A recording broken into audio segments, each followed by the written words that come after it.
أعوذ بالله من الشيطان الرجيم. بسم الله الرحمن الرحيم.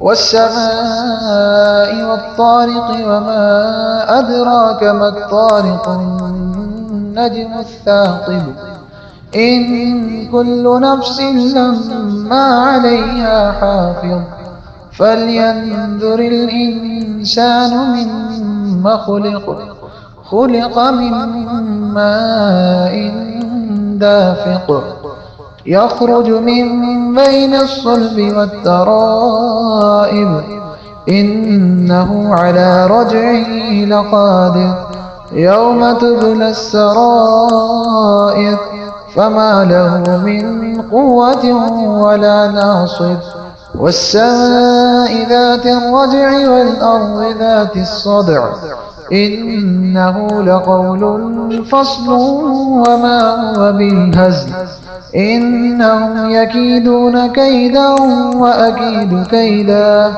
فمهل الكافرين أمهلهم رويدا.